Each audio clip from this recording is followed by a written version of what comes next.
Alcohol addiction is not a disease, and here's your proof. What's up, my free and powerful friend? I'm Magnify Maggie, and I'm the creator of the alternative recovery approach called the Magnify Method, which is a system where I help you learn to think different in order to drink different, or never again, by magnifying the good in life, starving the darkness, and feeding the light. So make sure you subscribe, because we're getting so in-depth about education, inspiration, and motivation to make sure that you're moving forward with the rest of the best of your life where alcohol is completely irrelevant. So let's break it down. There's two major camps in our society where the belief of addiction stems from two different things. So the first camp is that addiction is a disease. This is more likely found in the medical community. There's even doctors to this day still betting on the factor of genetics and the internal health indicators that promote addiction versus make you less likely to become addicted. And there's science behind that. And it also helps us maybe feel a little bit exonerated from our behaviors when we are drinking. So we're able to release ourselves from shame and guilt. So I can see some benefit from believing in the disease model. There's then the legal model that basically says alcohol is a choice. So remember, medical model, addiction is a disease, and legal model is addiction is a choice, because if we get in trouble drinking and driving, they punish us as if it was a choice that we made. Obviously, we chose to get behind the wheel, but probably wouldn't have done that with full clarity and conscious mind in hand there. It's a choice or it's a disease. And I strongly assert that it's actually neither. And what it actually is a frame of mind and a lack of awareness. When you start to study conscious awareness, you realize that there's different levels, and you can actually grow your awareness to where you say, you know what? I choose not to drink today because I'm aware of other things to do. I'm aware of other strategies and other solutions to regulate my emotions and help me feel good again. So let's kind of take it back a long time to when I was a kid. I was brought up being told that addiction is a disease. I was told that at age 7, and it's something that I was programmed to believe, watching my mom drink, and then being programmed with the idea that because my mom is an alcoholic, I'm also going to be an alcoholic. And yes, there is science behind the genetic predisposition to addiction, but even more importantly, let's think about the way that we learn that it's a disease and then go ahead and learn to process our emotions with alcohol. It's not so much genetics. Carl Miniger would even say that the environment trumps genetics, and that's what I found in basically the home life of the child of an alcoholic. It wasn't so much that it was a disease that genetically had me waking up in the morning striving to take a drink, but rather a conditioned environment situation that was going on where I was learning to process my emotions with alcohol. I was learning by watching my mother that anytime I'm sad, I should just try to go to sleep or escape my feelings or go hang out with friends instead of actually sitting with myself and being able to process those emotions or have any kind of connection to the outside world. So the belief that it was a disease actually created this frame of mind for me that I was diseased and that I was powerless. And our thoughts create ground zero, basically, for our behaviors and our activities that we get involved in. So because I was programmed to believe I was genetically addicted from the moment I was born, basically, is how I was led to believe. The moment that I started to experience real negativity in my life, immediately I turned to escape. I turned to alcohol. And when I was able to reprogram that belief in my mind and say, addiction actually isn't a disease, it's just the way that I've been thinking and programmed to believe about myself, that's when I started to experience freedom from the need to drink. So I heavily assert that buying into the idea that it's a disease continues the struggle. It will cause you to continue to obsess over alcohol because you're communicating to your mind, oh, I'm diseased, I'm powerless, I might as well just go ahead and give in.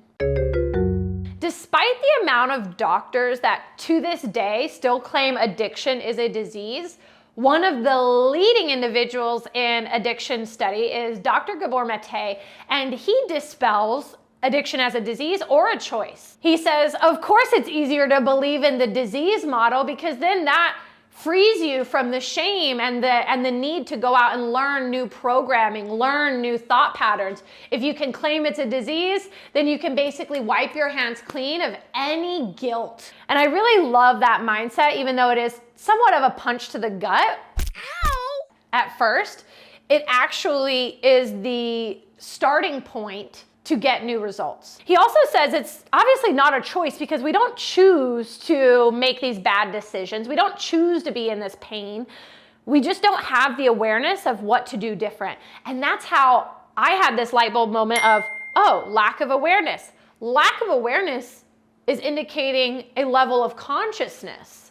And so when you can actually elevate your consciousness, meaning that you learn about thoughts, if you've ever done like CBT, cognitive behavioral therapy, the Magnify method is very similar in that aspect.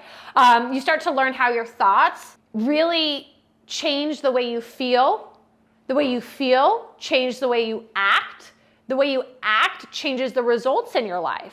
So when you can get very granular with your consciousness and what you're actually ruminating over in your mind, you start to understand what you're attracting into your life and why you might not feel like going out and doing differently.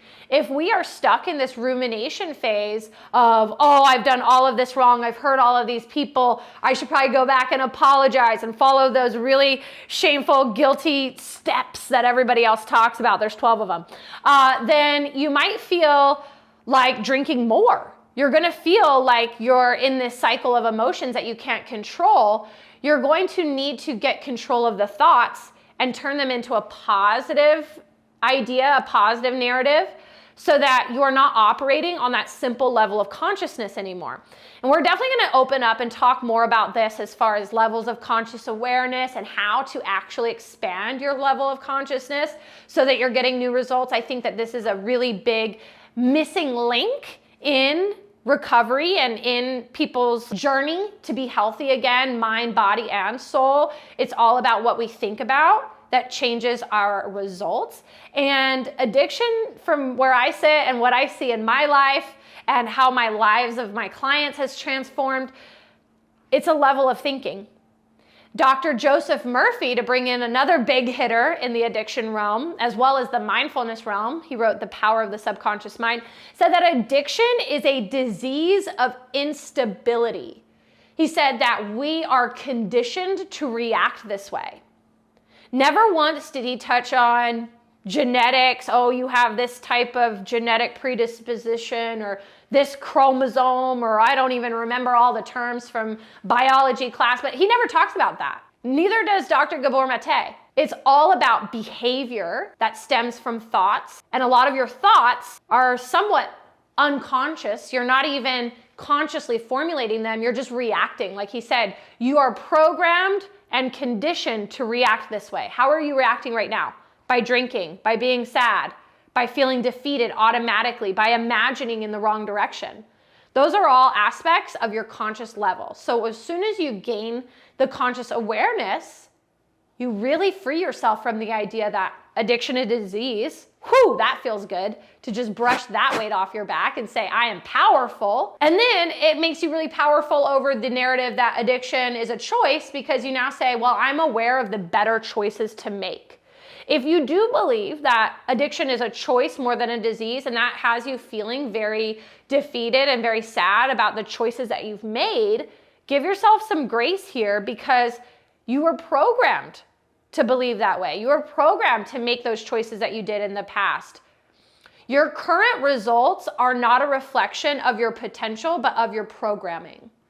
So if you just change your beliefs and change the way you talk to yourself, your results will change. And it doesn't have to be that you're choosing the negative route. It doesn't have to be that you're choosing what you think you're capable of. Because guess what? You're capable of so much more. And as soon as you start imagining and actually accepting, giving yourself permission to go that route, you're expanding your consciousness, and you're able to be powerful over addiction. In closing, remember, the Magnify method asserts that addiction is not a disease, but rather a state of rumination, a state of dwelling, a state of shame and guilt that then perpetuates your need to escape. Addiction is not a choice. I know that you're not choosing to live your life this way. You just lack the awareness to make better decisions.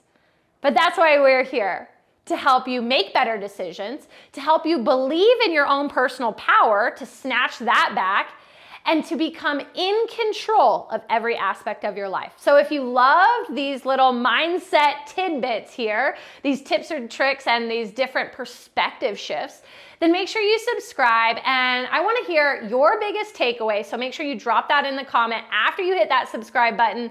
I want to make sure that we are serving all of our Magnify community members to the best of our abilities. So if there's anything you are searching for more in-depth information on, please leave it in the comments. And then until next time, just remember, put into practice what we've talked about in these videos so that you are truly thinking different to drink different, or never again.